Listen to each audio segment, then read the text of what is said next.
Ready? Hey folks, welcome back to Dusty Tracks BC. Another guest here, Amanda Dixon. Thank you for joining us. Thank you for having me. Yeah.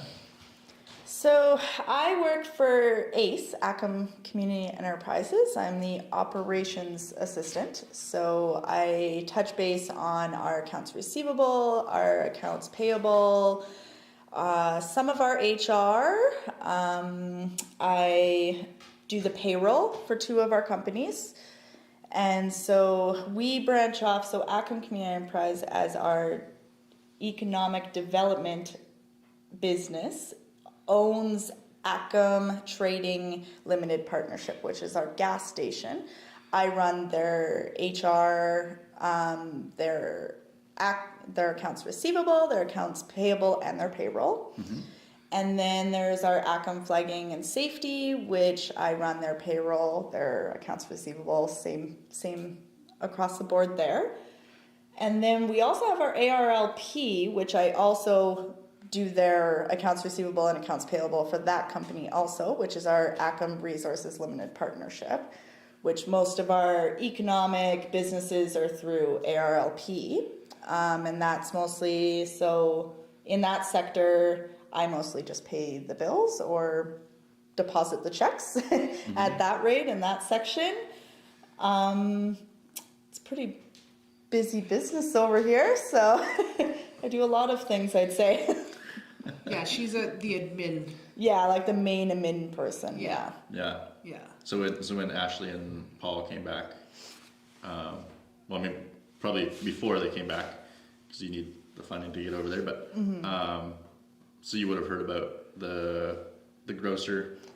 Yes, yeah. I actually watched it come through the door at first as an idea. Yeah. So it was great to watch Ashley and Paul come to the table and actually create the business and bring the project to the table and bring it to life as of March, right? It's coming in March, yeah. March, yeah. So there was a lot of sitting around with the funding for a little bit, wondering where we were going. But yes, I had processed all the payments to Grocer themselves once our funding came through and paid for you guys to book your flights and watch them go and travel. Yeah. And then when we got back, we submitted all our receipts to her. Yep. Then I had to process all those. Yeah. And Amanda also runs our Facebook page. Yes. Oh, okay. Yes, Yeah, I do a social update every Friday. Yeah, so anytime I have something that I want her to present on Facebook, I will email it or shuffle it off to her, and she will promote it on our Facebook page. Yeah. Yeah, for all of them. Yeah, all of them. So All that's the Facebook including pages. the trading post, that's including fire stuff, which I'm related to, Paul's economic development sections, which is the ranch and the grocer, and actually building units, and The flagging. Yeah. Yeah, Kettle River is up at the gravel pit right now working, so we'll do updates on that. Natanic, so Natanic actually means sun in the Ktunaxa language. Yeah. And that is our solar panels that are coming in hopefully soon. Hopefully, and yes. Yes, that has been a 10-year project. It's been a long time, and we are this close from getting it and working with BC Hydro. So that is huge for us. How many panels do you folks have coming in? Oh, I'm not sure about that. These are all great questions. Yeah. I know it's about a 240 hectares. Yeah. About it's a that? big chunk of land.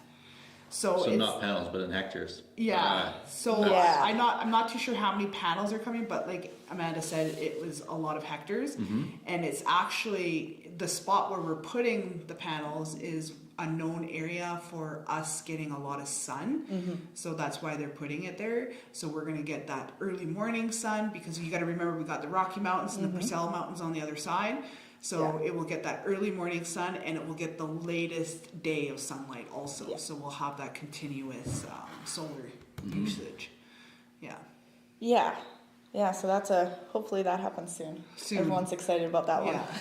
Yeah. That's a big venture. Is that geared towards taking AQ'AM Community off BC Hydro Grid, or is it not taking it off because it feeds back in? Well, how I think it's going to run is, so it's going to promote enough electricity to support the whole reservation. And then also with the battery banks and everything, the goal is to sell that hydro back to BC Hydro. Right. Because for instance, Cranbrook is on a low percentage of power right now because everybody's building, but they're not taking in accumulation of how much power is going to be used throughout the city. Right. And so now the city doesn't have enough power to actually power the city itself. So with us putting in the solar panels, that we will generate enough electricity for the whole reservation and to promote back to the city of Cranbrook. Yeah, hopefully. Fingers crossed on that. That's a great venture. Yeah. Yeah. So potentially selling to the city of Cranbrook as well. We'll be selling back Yeah. to BC Hydro. But back to, Yeah. Yeah. Which And will supply it to Cranbrook. Yeah. Cranbrook and Yeah. surrounding area. Yeah. Yeah. Yeah, it's a weird, like, I can almost wrap my head around it. You're like, you're supplying BC Hydro, and then they're thus supplying Yeah, elsewhere. the communities, yeah. That's the goal. And like I said, that it's been a big project. It's been going on for 10 years, and they're finally That's a getting big down one. to the nitty gritty of it's going to happen. And it's also very good for our community because, like I said before, we are only owned 20% through AQ'AM First Nation, and the rest of us, we are owned by the community. So any type of money that we make in these businesses, all the businesses you see there, that money will hopefully end up going into the pockets of the community members. Yeah. Yeah. That's great. Yeah. Creating financial stability for the entire community. Yes, that's correct. Yep. I bet that's a big smile on a lot of people's faces. Yes, it is. Especially nowadays, with rise of cost of everything, everybody's struggling to survive, struggling to feed their families, right? So this is something that we're able to do for the community. Yeah. That's, and there's I'm looking at the board right now. There's a lot under a lot of different ventures there. Yeah, and if you want, you can show everybody the board, and Amanda can go through it. Yeah, sure. I can walk everyone through it. So the 20% that we are owned by the band of AQ'AM, and then underneath AQ'AM would be our board of directors. So our board of directors is Marty Williams, Becky, I can't remember her last I name. can't ever pronounce her last name. So Becky is our chairholder. Colton Johnson is another one of our directors, and then we have Cheryl, I can't remember, Cashmere as another one of our board members at the moment. And then that's where ACE comes in. So they're our directors. Now ACE is our home business, like I said, that owns ATLP, which is AQ'AM Trading Limited Partnership. That is our gas station. Our managers over there is Grace Joseph, Kim Wright, and John Melting Tallow. And so gas, smokes, any miscellaneous gas station purchases, our local artists are over there. Then we've also got our AQ'AM Flagging and Safety, which is our traffic control business, which also has security guards, which are both ran by Amy Dixon. And then we've got our fire safety, where Ashley comes in. And she's got all the things going on there. Burning, mitigation, all that. And so ACE, I'm the main administrator. And then branching off of our ACE is our AQ'AM Resources Limited Partnership, which is where our Natanic sits. And Craig Campbell, our general manager, is the main man on that one. And so he's working all on the solar there. And then we've got Stan Hadkin, which is our registered forester. So he deals with all of our forestry licenses, all that fun stuff. Yeah. Then we've got our gravel, where Kettle River is up there at our gravel pit. And we're just started to produce this month, and we're up and running now. Yeah.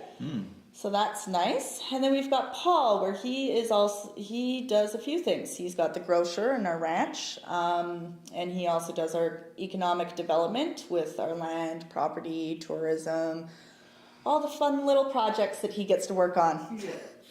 Yeah. And then we've got our Lot 79 sitting up there. And that branches off of AQ'AM Resources also. Right. So Lot 79 has been in the plans for quite a bit now. Yeah. So Lot 79, for people to be more familiar with it, it is a chunk of land that's kitty corner south of the Cranbrook Airport. And what it is we're going to develop that into an industrial area. So businesses, this is ACE will also be up there. There's their headquarters, so we will eventually move up there.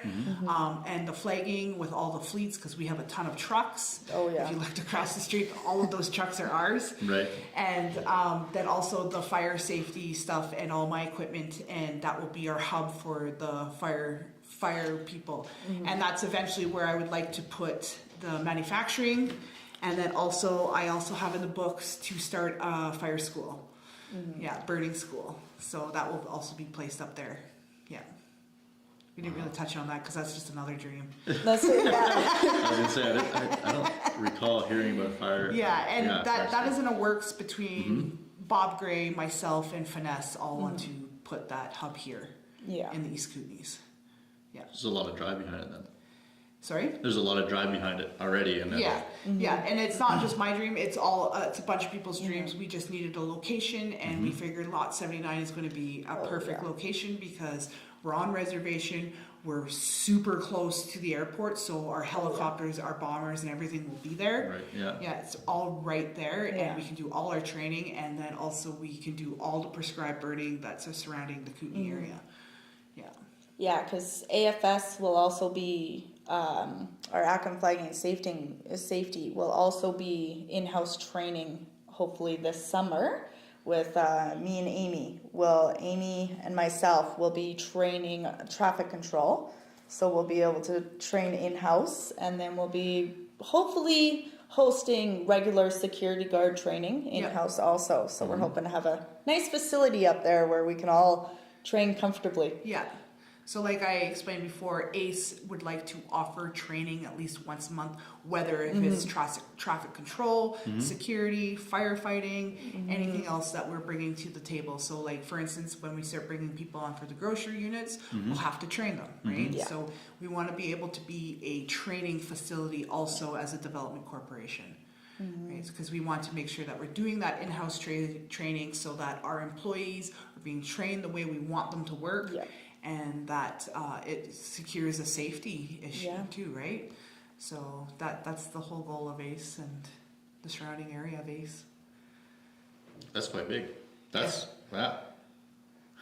a training hub in Cranbrook. Yeah, Yeah, training and local, everybody. Yeah, and local course leaders. yeah. Yeah. Yeah. So we'll have instructors like Amy and Amanda will be instructors for TCP. Yeah. I'll be your instructor for wildland firefighting and forestry, right? And then also between Amy and myself, we'll do the security training also. Amy's the lead on that one, but I will step in and help. Yeah. Yeah, flagging's full to begin with. Yeah. Yeah. And the flagging company has done extremely well this past Oh, year. And since Amy Dixon has been on board as the manager for the flagging company, it has flourished hugely. She's doing such a great job. I call her the bread and butter winner of the company because she's the one that's bringing in all the money, right? Yeah. Yes, she's doing extremely well. And she's a great manager. She's a great person. I can talk to her. She's very easily to get along with, and she's reasonable and she understands people. So I think that's what they needed in that flagging portion. And she's done so well. And we got 2 new fleets, and we got the electric truck now. And That was exciting. Yeah. Our EV to the fleet. yeah, and we do flagging from all the way from the Elk Valley to here to the Okanagan. Yeah. That's a large. We've been down to Vancouver a few times also. Small projects, but Yeah. Yeah, we can go anywhere. Yeah, and usually we have several flagging companies in Cranbrook surrounding area, and generally they do call Amy first because she's on the ball and she gets all the paperwork, the permits, and the policies that you need right offhand, and they love dealing with Amy. Oh yeah. So yeah. She's like the big mom to the company. Like, Yeah. all the coworkers turn to Amy. Yeah. Yeah, having a personal and easy to get along with boss is like Yeah. Big plus. Yeah, and we are very fortunate here because Craig Campbell is our general manager. He is absolutely amazing. Same thing, easy to talk to. He understands what our goals and our needs are, and he is very easy to get along with, and he's just a very supportive manager. Yeah. Like, he's got all of our backs, and it just makes for a really good environment to work in. I only started here in the spring of last year, and I have succeeded so far because I have a really good support system. So Craig, Amanda, Paul, Amy, and we just finally got Stan this year, Stan Haddocken, he's our registered forester. All awesome people to work with, and we get along very well with each other because we understand why we're here, and we are here to support the community. Yeah. And when you have that proper support from those manager positions, you flourish very well. Oh yeah. So yeah. It's definitely, Craig really brings the big family orientated to the table. Yeah. So like we're all a big family, your whole family at home's family. Like family comes first, so it's very supporting. Yeah, and it makes it so much easier too when I'm happy to come to work every day. I like coming to work every day, and also, well, I get to bring my dog too, but Rex, just having a nap down here. So that's quite the calendar, I'm sure. It's pretty busy. Yeah. Keeps you moving. Yeah, and I think this year we have a lot going on, and the checks are starting to fill those boxes. And I think this is a great success for us, and very proud at this moment. I'm very proud to be working for the Development Corporation of my nation and my band. Yeah. So, to come on board and to see all these projects and to know that they're happening is a huge success, right? Because when I first started here, I was like, what do we do again? What's happening? And that's why we leave the diagram on the wall for people. Yeah, it is extremely helpful. Yeah, just so everybody understands the branch of how everything plays out. I guess that's ACE for you. AQ'AM Community Enterprises, the Development Corporation for AQ'AM First Nation. Question from the audience, Ish. That's the one. I'm curious of all the different projects, what's one that's really close to your heart for both of you that you're most excited about New Year's coming up? You go first. Oh man, I am really excited about, I'd say Ktunaxa breaking ground. That's really exciting for the whole community, and it brings, it's financial stability and knowing that we can power our own area, our own community would just solve so many things. It definitely, I can't wait to see that break ground. Yeah, me too. But my favorite is fire. Yeah. Of course. Yeah. So, like I said, I've been a firefighter for 17 years. This is the first time that I've actually run my own personal crews under my own name, and not supporting obviously AQ'AM Flagging and Safety and ACE, but this is my first go around to doing this all on my own by myself, and I think that's why that's what gives me the drive, is because I know that there's so many people out there that respect and look up to me to be able to support the community with these projects too. So the birding school, that's an absolutely huge dream of mine, right? We could, not only are we going to supply Ktunaxa Territory, but all the territories that are around us too.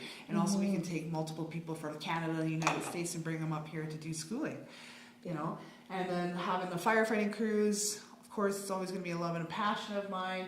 The prescribed burning is going to shoot off in the next couple of years from now. And I think that's going to be a heavy promotion on fire suppression for other communities, not just ours.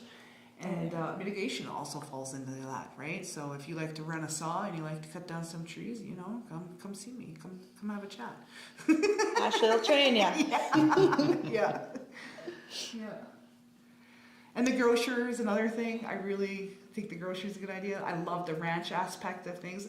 All of these I really love. But what drives me is the fire stuff. Yeah. yeah, having that like self-sustainable, like we were talking with Paul there about the food, but then transferring into the power, having that for your community and being like, it's here for us. And yeah, just imagine we have several homes on the reserve and everybody's paying how much in electrical bills lately. Oh man. Expensive, especially during the winters. Oh yeah. Right? heating bills for Summertime air conditioning bills. So imagine our community won't have that bill. You know, that's money where they can put in something else. Yeah. And then having the grocer and the ranch, you know, at a greater price than jacked up prices at Walmart or the superstore or whatever store we have here. You know, they can come locally. It doesn't take them very far to get here and get their fresh produce or their fresh eggs or their fresh meat. Yeah, I think that's huge for the community, and I think that's where a lot of communities are going to start driving, is to be more self-sufficient with their own animals, and if they choose to have a grocery unit, which I think everybody should have in their community, whether you're a native community or a non-native community, I think every community needs to have one. Yeah. And then again, like this past summer, I think a lot of people can relate to that. Just having, in the future, having that peace of mind because your forests are managed, and you don't have to have that feeling that a lot of people I think are familiar with now of uncertainty, trauma to a big portion of it, I think, and yeah, not sure whether you're going to be able to come home after the evacuation or if there's anything left. Yeah. Or if there's anything left, which is like, one of the worst case scenarios. Yeah. But yeah, having all of those combined within and driving your community, that's really exciting. I'm excited. Yeah, I'm excited too. Yeah, it's a great journey to be on. Yeah. I'm grateful to be here. Yeah, me too. I'm very grateful to be born in the East Kootenays and being Ktunaxa Nation. Wow. Yeah. I'm assuming with the gravel pit and Kettle River, is that correct? Yeah. Kettle River, yes. Yeah. I'm assuming what's the biggest, not the biggest, is it a cement supply, like aggregate supplying company? Well, I'm not really one to talk on the Kettle River stuff, but but so the gravel pit is owned by AQ'AM First Nation, and the development corporation ACE is running it. So it's owned half and half, I guess, but the community owns some of it too. And so we have contracted that out to Kettle River, which is a Ktunaxa business also. And what they will do is there is 5 phases, I believe, of the gravel pit, and that is a phase throughout 10 years. Yeah.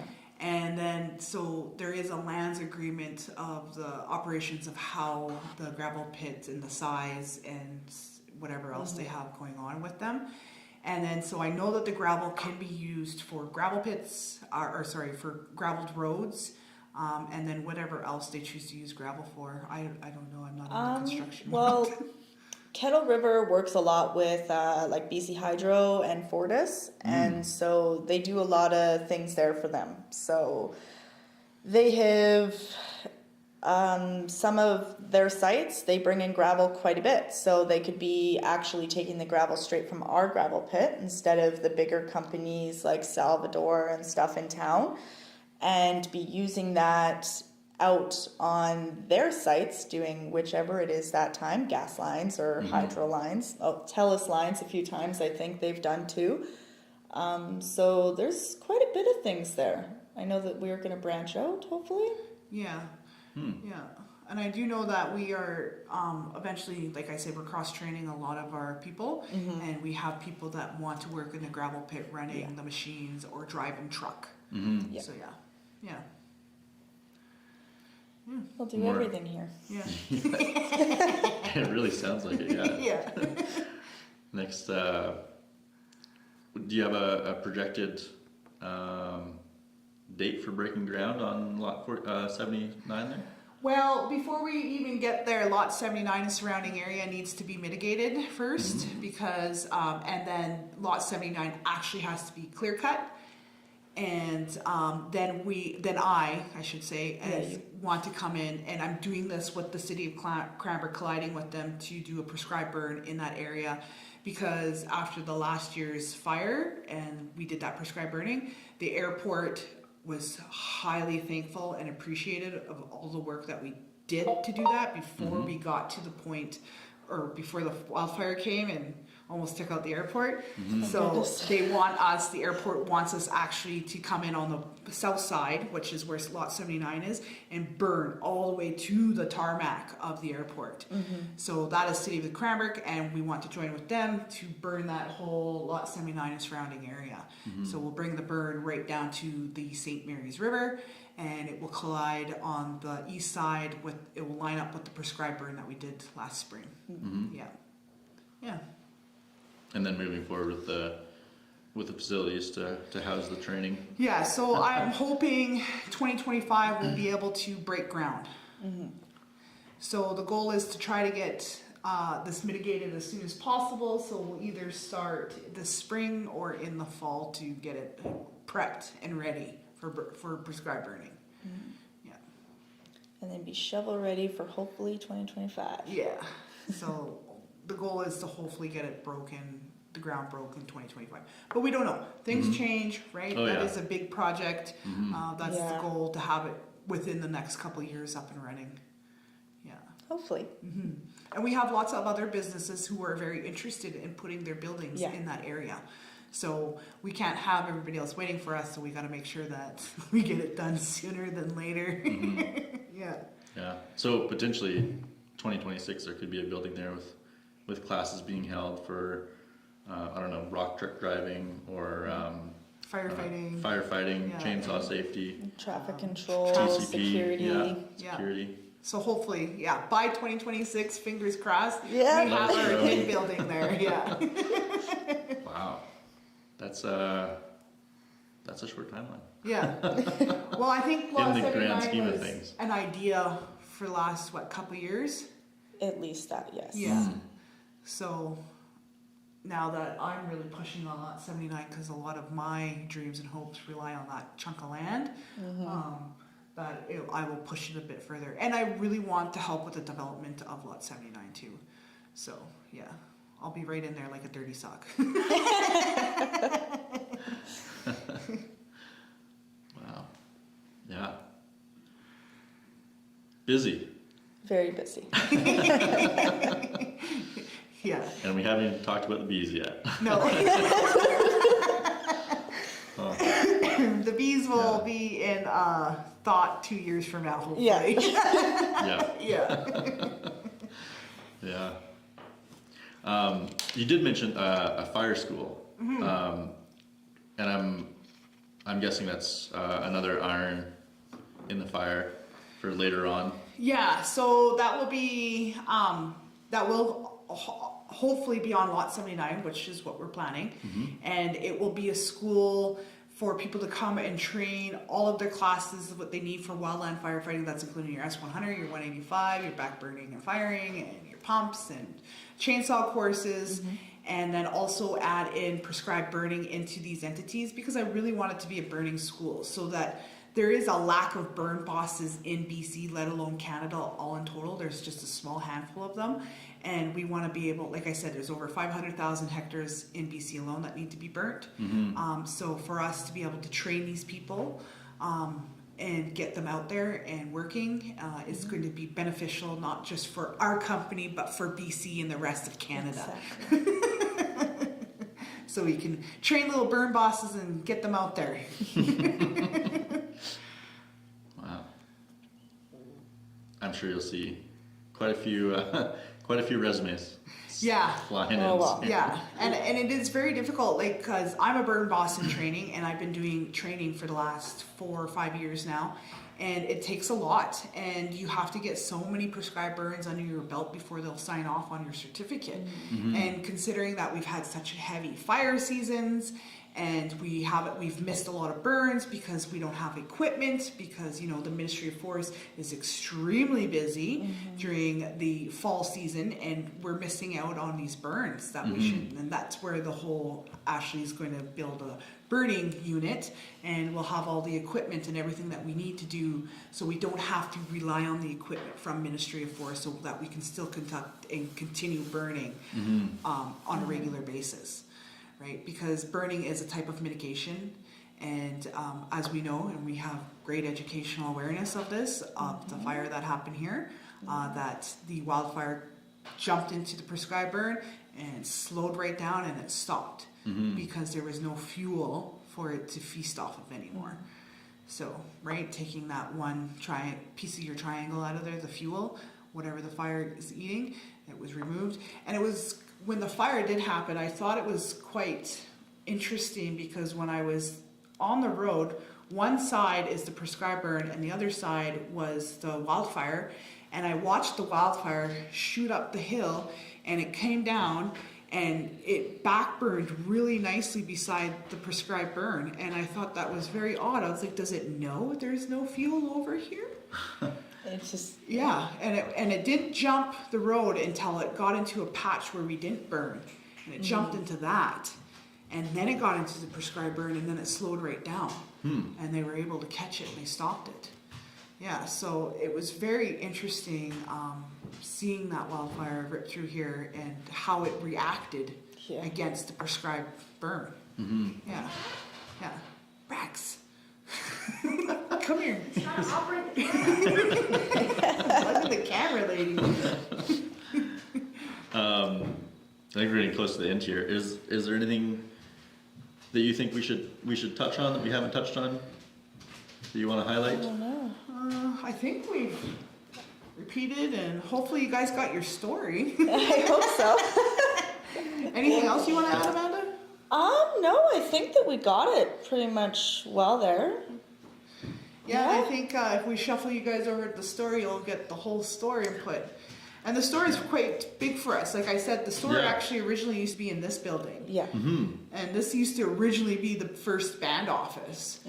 It's been multiple places, but now it's Ace headquarters. And the store is a huge accomplishment for us. They just built that store a couple of years ago, right? Yeah. And it's got the gas, we got the smokes, we got the electric vehicle plugins over there, and they also support all of our local artists in that building too. So you can buy local art from local artists here at Ktunaxa Nation, and you can purchase that there. Yeah, Looking forward to checking it out. yeah, yeah, It's a beautiful little store. yeah. Excellent. The trading post. Well, thank you very much for your time. I think we've gone well over our estimated half-hour email we first sent out. Yeah, it was excellent meeting you, Ashley. Yes, Thank thank you. you. Thank you for sharing everything you did. And, yeah. Of course, I appreciate you guys coming out, and I hope that you guys come back next year and you can see all of the progress that we have accomplished by then. Yeah, absolutely. Yeah. Amanda, excellent to meet you. Yeah, it was great meeting you guys too. Thanks for sitting down and chatting with us. Oh, anytime. Look forward to you guys coming back next year. Yeah, we're gonna keep an eye out on YouTube and the other channel that you guys are on. We're gonna watch it. Yeah, it's up there right now. Perfect. All right, thanks for joining us, folks. Thank Catch you you next time. Wait one more time. I fucked up.